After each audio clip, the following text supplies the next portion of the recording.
Good morning, everybody. Hope everybody's doing good. This camera cleaned up right here. There we go. When we take off, it says Golden Eagle says also you are pushing out a lot of content. Please drive to highlighted route. So then you should. Maybe a length-free video every other day. Maybe like 2 shorts would be perfect. I appreciate it, buddy. I put out a lot of content. I do. I enjoy doing it, so that's why. Well, good morning, everybody. Hope everybody is doing good. Hope everybody's doing well.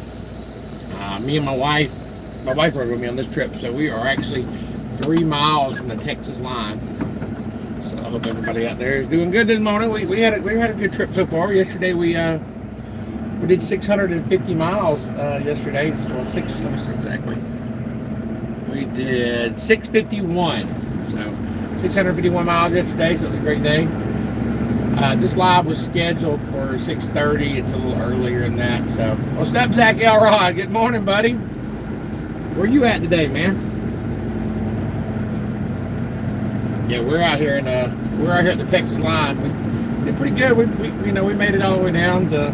We had 28 minutes left on the clock when we pulled in here at this last exit 3 in Louisiana over the Texas line, which is only 189 miles from Dallas. So we're going to get over there, get this load dropped, and our pickup time ain't till, our next pickup ain't till 1, but we're going to see if they get us a little earlier. But no, I've enjoyed having my wife with me this week. She's been with me since Mondays. It's been great. We've got to spend some time together. Last night I cooked some grilled chicken in the air fryer and sweet potato. This morning we had scrambled eggs and bacon. Yeah, buddy. Today we're gonna have steak. You know what it is. Joe Jenkins, good morning, buddy. How you doing? You doing all right this morning? I seen you called yesterday. I was already asleep. I missed your call last night. I apologize about that. We got in. Turn left at the traffic light, then take the first left. That's one good thing about driving 650 miles. You can go to street. You can go to sleep. Good morning to you too, Brad. Sorry if I missed your comment, y'all. If I do miss it, I apologize. I'm getting on the road here, so I may miss a comment here and there. But no air horns this morning. I know I normally do a light for an air horn, but it's too early for that. I don't want to be driving on the road scaring people. Every time I do a light, I go, womp womp. And the other day I got like 40 lights. I was just going in there honking, scared everybody. I don't get in trouble for excessive honking. You remember when that girl got charged with excessive honking when we were younger? As a girl they married. Larry Demko, wasn't it? It was a friend of ours when we were teenagers. She got charged for excessive honking through the town.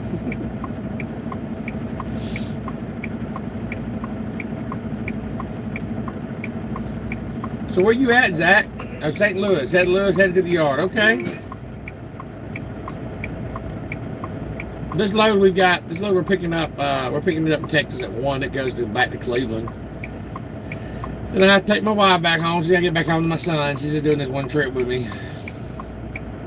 But it's all good. So you gonna start training soon, ain't you, Zach? Zach's gonna be one of the next trainers at Rosedale Transport. Brad's headed to Oklahoma City. Okay. Yeah, Zach and John Blankenship are the next trainees here, or next trainers here. So look, this morning I wanted to talk to y'all about, we're going to talk about ELD this morning. We're going to talk about SamSara, and I know this goes out to a lot of Rosedale drivers, but also I want to discuss it with every driver out there. You know, back when I first started driving, we could drive on what we call paper logs, and it was so easier. I don't know if it was easier, but you know, I guess it gave a lot of room for cheating. I guess turn left at the traffic light. But with these ELDs, there's no room for error. And you've got to manage it, whether we like it or not. I'm not here to debate whether the ELDs are good. I'm not here to debate. We can have that debate. You know, some people say it's good. I think it's good for new drivers. I think it's, it might be bad for us older drivers that know when we can sleep and we can't. But there was a lot of bad companies out there who did a lot of bad things that made drivers drive crazy, and some of them still do the ELD. But for the most part, it's there for us drivers for a reason. But that's a whole nother subject. We can get into that and we can argue about that forever. But and Brad said he still runs paper. Yeah, anything 1999 and under or older, you can still run paper logs. But most of us drivers out here, especially company drivers, you know, new drivers and all that, we're driving newer trucks, so therefore we're bound by the ELD. So that's what I want to talk to you about. Is today I want to talk to you about the SamSara. A few things. We've got to maximize our SamSara so that we can maximize our hour, get the most out of it. If we screw that up, we've screwed up everything. Also, if we're not punching in our routes correctly, not only will it mess up dispatch, but it will mess up our payroll. Continue on So I-20. I want to make sure that we're all doing rightly. I know that we've got, I don't know if y'all noticed, we've got a couple new dispatchers that they're, I forgot the two young man's names, and they just hired as in their training. I want to make sure that we're doing everything right in our route system so that we don't confuse them. Used to it's in a free form or whatever and maybe get away with it, but we're going to have to start using the routes. We're going to have to start entering into the routes to make sure that we get paid correctly. I don't know about you, but I like to get paid correctly. I don't want nothing screwed up with that. But so let's talk about that while we're on that subject. We'll talk about that first. So let's just start from the beginning. When you start the ELD, you want to go down and you want to make sure that you're certified your last 5 days. You have to scroll up and then you've got to certified. I know there's not a lot of training on this, and some of y'all may already know all this, some of y'all may not, but you've got to certify your last 5 days. Each day individually, because if you get pulled over and you get a DOT, they're going to look at your days and they're going to see that you haven't certified those days. And if you don't certify those days, you can get a ticket for that. We want to make sure that we're certified days. By all means, make sure you're certified every single day. That is a safety issue. I say it's not a safety issue, but it is a safety issue. If you call it, you're going to be in trouble with safety. So make sure you're certified every day. It doesn't matter if you don't legally. If you don't certify it, I have a habit. I do it at the end of every day. Some people do it at the beginning of the morning. I like just doing it when I'm done at the end of the day and being done with it. That's the best thing you can do. Somebody says, "What is SamSara?" SamSara is the company we use for our electronic locks. There's a lot of different electronic locks. So when I'm talking about SamSara, I'm talking about electronic locks. But in particular, I'm talking about SamSara because that's who I use. Okay. So you want to make sure that you're certifying that. Very important that you do that. This way station's closed. This ain't Texas. We still got one more mile to go, I think. Anyway, this is the last scale at the end right here. But anyway, so if you're just joining me live, we're talking about SamSara rules. So we're talking about certifying. This is kind of a boring podcast, but it's something we got to know. We got to learn about. You got to certify those logs. Okay. After you certify your log, you've got to do a pre-trip. Law does not state how long we do a pre-trip. But every good pre-trip is going to be 15 to 30, 45 minutes. They're going to look at that and see. Now, do I do a 45-minute pre-trip every day? I'm not going to lie, I don't. But you're going to have to log a pre-trip. You need to log it. Back in the day, everybody thought that it was 15 minutes just because of paper logs. We would have to log a 15-minute section. You know what I'm saying? Because it was 15-minute increments. So it's not a 15-minute. You can do it in 5 minutes, that's what it takes. But I'm not saying that's the best pre-trip, but legally you just got to do one. So anyway, so you want to make sure that you're doing your pre-trip before you start, and then you take off. Now, here's where it comes back to where we're talking about mileage, y'all. What's up, Ferrero Truck and Logs? Good morning to you, buddy. That's John Blankenship. You up early this morning, big dog? Golden Eagles in the house. So this is where it gets kind of tricky. You've got to make sure that you don't start that clock too soon. Okay? If you start that clock starts kicking. And your 14 hours runs. You've got to make sure that you're communicating with your dispatcher. You've got to make sure that you're communicating. Good morning, Rick. You got to make sure that you're communicating with your dispatcher on this, because that's the problem that we're having. I had a driver call me yesterday. He's like, "Shawn, I don't know what to do." He's like, I guess I'm gonna have to go back local. I can't get it. I keep running out of hours. I said, "Well, wait a minute, bud." I said, "What do you mean?" And he's like, "Well, I've been at Roseville 2 months. I can't get my miles." He's like, "I keep running out of hours every day." I said, "Hours?" And that's what made me think about doing this video, is that you're running out of hours. Why are you running out of hours and not getting any miles? And after further looking through it and looking into it, what happens is you start your clock too soon because you fail to communicate. cannot blame dispatch. You cannot blame Roseville. You got to blame yourself on this part, okay? Because in the end, you're in control of your own money. You're in control, okay? So if they're not doing their parts, there's people that you can go to get it done, but you got to look at yourself first. So that's why we're doing this. I know that's why we're doing this Born ELD meeting this morning. It's because we've got to learn to get our miles right, okay? So let's give some examples. You wake up in the morning, okay? You're in Dalton, right? You go do your pre-trip, and you go in there and you say, hey, where's my next load? They said it's Fairfield at 1 o'clock. Why did you start at 9 o'clock in the morning? Or let's forget that, because that's easy, because you're already at Rosedale, you probably can go in. Let's say you're coming back from a Bainbridge load. You're coming back from Florida, right? And you make it, y'all all know, when you're coming back from Bainbridge, we usually run out of hours near 85 at that way station. If you know what I'm talking about, let me know in the comments. So you run out that way station, right? You work late. You wake up, it's 8 o'clock in the morning. You're up. You're ready to go. But should you be? Should you leave? It doesn't mean just because we only can take 10 hours. I used to take 10 hours and go. I'm doing what I'm supposed to do. I'm not taking a minute over that, right? But think about it for a minute. Just because you took your 10 hours, because we're not under paper law, but you're going to screw yourself.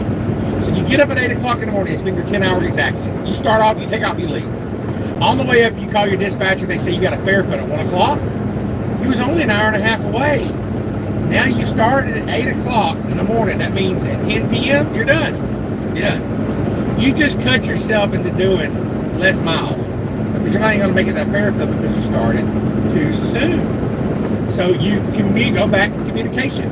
You want to call your dispatcher, and if they would have said, okay, look, you got a 1 o'clock. Now, I know I've already been here 10 hours, but guess what? I'm going to sit here for the next 3 hours because I don't want to start my clock. It doesn't mean you're a lazy driver if you sit there for 13. You're being a smart driver because of these ELDs. We don't have paper locks anymore. Back in the day, you could do that. But because of these electronic locks, it's kicking our tail and it's keeping you from reaching your 2,500 to 3,000 miles because you're starting too soon. Now I can run the Fairfield all the way down to Louisville, give me about 600 miles versus only about 350, 400 miles because I started too soon. So, ELD, SamSara is what we're talking about this morning. You've got to make sure you're not starting too quickly, okay? Also, you got to think about traffic, y'all. You're coming into Atlanta. You've got 3 hours left on your clock. Just because I know you're thinking, well, I need to max my hours out because it looks good. What looks good is getting those miles, those paychecks, okay? So you got to learn to balance it. I'm going to start teaching a little bit more of this, but you got to start balancing this out. So you're coming into Atlanta, you've done your pre-trip, you see heavy traffic ahead. So you got a spot right there in Cartersville, you go ahead and pull over. You got 2.5 hours left on your clock. Some days you got to choose your battles. Now, I don't like not running my clock out. I like running it out, but I don't want to waste 2.5 hours on 30 miles either. I don't want to waste that because that's on my 70, and I don't want to waste it. So if you do a good pre-trip, you can go ahead and pull over. So sometimes you got to sacrifice hours to gain hours. Does that make any sense to y'all? It's not that you got to run it out. So I'm looking at this one, talking to this one driver, and it looks like, your miles he's getting his hours out every day, but not getting the miles.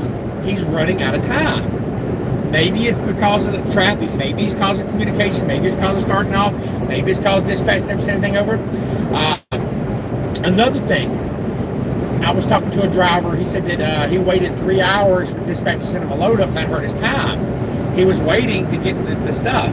I'm not waiting 3 hours, y'all. If y'all are at a shipper and your time is running, or you're on the way to that shipper, and you do not have that trip number, or that BLL number, or that freight bill number, and you don't have your stuff, then you start calling. If your dispatcher don't answer, you call the next dispatcher. If they don't answer, you call the next dispatcher. If you don't answer, you press 0. You call till you get your information. First of all, you should have got your information when they gave you the load. If your SamSara's not working, don't sit there and wait on them to come through. You're killing your clock. Get on the phone and call them. When they give you the load, go ahead and ask them, do you have that information? If they don't send it through right then, call them back. Remind them. Do not let the excuse be that you can't get the miles because your time is running out. Don't let that happen, okay? Make sure you're communicating. Apologize if I missed your comments. I see you there. I see for Truck Lock said something, and so did Golden Eagle. It's dark and can't read it right now, but I will read it. And I apologize. So that's what I want to talk to you about, managing that clock. Some people call it part. What was called the wicked witch. It can be, but you got to use it to your advantage. Okay, you got to use it right. And that's the difference between a 1,800 mile driver and a 3,000 mile driver, is they're going to manage that clock. Now, also if you go to your screen and you scroll down, go into your, I'm sorry, you ain't got to scroll down. The top right corner is going to say settings. You want to click on that settings button, and then you want to go down till you see sleeper toggle. Okay, you leave that sleeper toggle on at all times. The reason why is if you get a 2-hour break, it's going to extend your clock. Okay, and it's going to allow you, you ain't got to take but an 8-hour break later. It's called a split sleeper. It used to be confusing when we had paper locks or different things. You don't have to manage it up. The SamSara keeps that for you and keeps it legal. Flip that on. Okay, your first break, 2 hours, it has to be off duty. It cannot be in a sleeping berth. It can be in a sleeping berth or off duty. It can be either one. Okay, but the second part, the 8-hour part, has to be in a sleeping berth. Now, it'll come back and violate you the next day if you don't. So remember your bigger part, or just put them both in sleeping berth. So when you're at a ship or a receiver and you're there waiting to get loaded and you're off duty, you need to be off duty. Okay, I know some companies make you do it on duty while you're getting unloaded and loaded. If I'm in that back there in that sleep berth, call me wrong if I'm wrong, but if I'm all in that sleep berth and I'm resting and I'm not jacking up the trailer, I'm not getting no bills done, I'm not talking to nobody, I'm not backing the trailer up, that's off duty to me, not driving. So therefore, get that 2 hours in. Okay? If you've already been there an hour and a half, it's going to sound counterintuitive here, but it's the truth. You've been there an hour and a half. They'll tell you it's time, you're free, you go. Sometimes I'll sit there for 30 minutes with that 2-hour break. You're like, why? Because later on I don't have to sleep at 8 hours instead of 10. So I've saved myself 2 hours, which is another 120 miles at 60 miles an hour. 120 miles a day times 7 days a week, add that up, you're almost another 1,000 miles a week by sitting longer. So I know that sounds crazy, but that's how you got to manage these logs. And I feel like most companies are not teaching how to manage logs, but manage them legally. I feel like most channels are not talking about it, so I figured I gotta talk about it because it's the truth. It sounds like common sense, but sometimes common sense ain't too common anymore. So you gotta maximize that. Some people say, Shawn, how do you have 3,000 miles and you've got hours left over? Because I manage my clock around it. So you gotta think ahead of time. Sometimes we do splits, sometimes we don't. Okay? Sometimes I want to have the option to do a split. So that's why I got the toggle on. It means I need to do a split. Splits are always not correct to do. And you'll learn this as you go along. But you've got to learn to start doing this, okay? Alright, now you've got to make sure, let's go back to some safety issues or duties. When you're fueling, you've got to lock that on duty, y'all. You've got to lock it on duty. When you're fueling, it's on duty. When you get pulled over by the DOT or get inspected, you got to lock that on duty. What else is on duty? You're backing up a trailer, you're going in to get paperwork signed, that's on duty. Make sure you lock that. Pre-trip on duty. Your post-trip also has to be on duty. Okay, there's too many drivers. I had a driver call me not too long ago. He's like, hey man, he's like, I figured out a way to get away with off duty. I would do that on personal conveyance. I was like, you can't do a post-trip on personal conveyance. They will bust you, but he didn't know. He really didn't know. He thought he was doing right. You cannot do that, okay? Now, let's go back into personal conveyance. That's a tricky subject. Okay, you're not allowed, it's not really that tricky. You're not allowed to forward the load forward under personal conveyance. Do I use personal conveyance? Yes. Not to forward my load. All right, when I get off at this exit, let's say I get off this truck stop up here, right? And I'm going to go park, I'm not forwarding the load. How many out there put it in personal conveyance right then? I'll put it in personal conveyance to get over to my spot, get where I'm parked at. Because why spend 20 minutes of my drive looking for a place to park when I can be perfect? Because that's personal conveyance. I'm off the exit. I am going to park. Okay?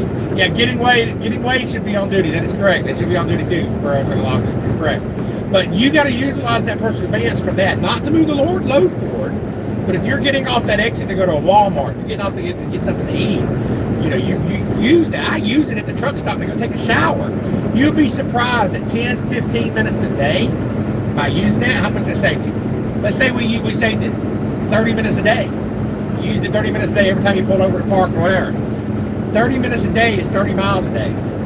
Times that by 7 days, that's 210 miles a week. Just by that alone will you save money.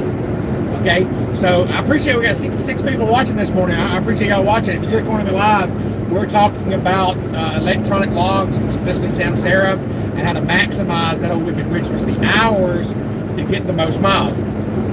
Again, we talk about communication, we talk about trip planning, we talk about all this stuff, but do we talk about this clock that we are governed by?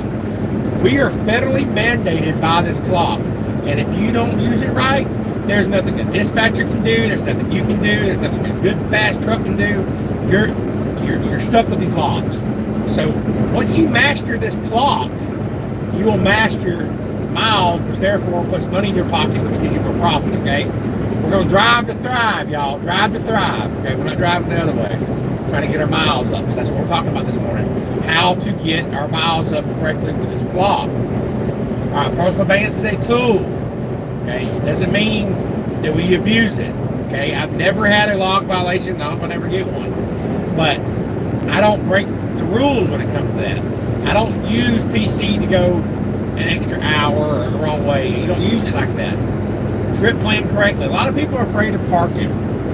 I talked to a driver today. They're just so afraid of parking they can't get no miles. And I get it. Parking is it's hard. But the good thing about Rosedale is we do a lot of the same runs. So after you've been here for 30 days, you should start learning your routes. You should start knowing them. If you do work here at Rosedale, all you got to do is call me. I will guide you. I will help you find places to park because I know all these routes. So let me know and I'll help you with that. If you don't work here, you need to join my membership. You can go to the membership right now. I have a mentor membership. You join it. You actually get my personal phone number. It's not a Google number. It's my number. You can call me, and I will help you with this parking situation. I know a lot of the runs out here. I've been driving out here for 16 years. I might not know everywhere, but if I don't, I do know a driver I can call to find out. So don't be afraid to park, y'all. Join my membership. I'll help you with that. Get you a little truck stop pocket guide. Tells you every truck stop, mom and pop on every interstate. It's only like $8 the truck stop. You can order them online at Amazon. It's called the Truck Stop Pocket Guide. It's called. There's even deeper books. I got one called Park My Rig. It's like $20. It tells you every highway there is. It's like a encyclopedia. So get you these tools. Why not invest $20-30 in a couple books that's going to guide you and help you park? Y'all don't want to spend $30, but you're going to lose $300 off your check every week. That makes sense? I don't get that. Invest to succeed, y'all. You need to invest in it, y'all, for real. Invest in a couple pocket guides. I don't say pocket, but whatever it is. Pocket truck stop guide. And Park My Rig is 2 very good books. It'll help you out, guides and stuff. That's what I really want to talk to you about, these logs. Now, a lot of drivers are going over their logs. There's no sense in going over logs and violating. You're making yourself hurt, getting more points and all that stuff. You hurt your company by getting these points. There's no sense in that. No sense in it at all. Y'all should be ashamed. Y'all should be written up for it. But anyways, so I hope I gave you a little brief lesson of it. There's a whole lot more I could go and tell on electronic logs, but I want to give you something just to get you thinking. I want you to start thinking. And if we start thinking, we can get it done. You know, as long as our mind's thinking, we can think right. And as long as we stop talking about it, then we kind of go dull. The reason I started this channel is so that way I can teach people what the CDL school don't teach them. They don't teach them about this kind of thing. But also, it's not really to teach y'all, it's to keep me in shape. Every time I talk to y'all about safety, or every time I talk to y'all about logs or how to get miles, it makes me a better driver, so keeping the conversation alive, and that's what matters. But I appreciate y'all watching this morning. Thanks so much. Hey, if you haven't subscribed, hit that subscribe button right now. Got any value from it, you hit that thumbs up button. Share this video and leave me a comment. I appreciate it. But before I close, I do want to lead us in morning prayer. If you're driving, please don't bow your heads. Do not close your eyes. Or wreck. Not die. So for now, I'm going to go ahead and lead us in prayer. Dear Heavenly Father, I thank you for this day. I want to thank you for the many things. I thank you for my wife. Thank you for my kids. I thank you for many blessings on my family. I thank you for this truck. Thank you for this job. Lord, I ask if there's one out there that's driving right now that feels hurt, that feels alone. I ask you to reach into their truck and fill them full of comfort in your spirit. Let them know that you're there with them, that you're riding with them, and let them know they're there, that you never leave them, you never forsake them. If there's one out there that's lost and don't know Jesus, I ask that you come into their heart. Just, y'all, if you're out there and say, Jesus, come into my heart and forgive me of my sins. I want to be born again. If you pray that prayer, God will be with you and he will come in your heart. Jesus was on the cross. There were sinners next to him. And one of them said, Lord, can I be with you in this day in paradise? He didn't have time to get baptized. He didn't have time to go to church. He just called upon him right there and he was saved. That same can happen to you. I appreciate y'all. God bless y'all. Like I said, I put out videos every day. Try to teach you something CDL school won't teach you. So make sure you join. See y'all next time. Let's get it.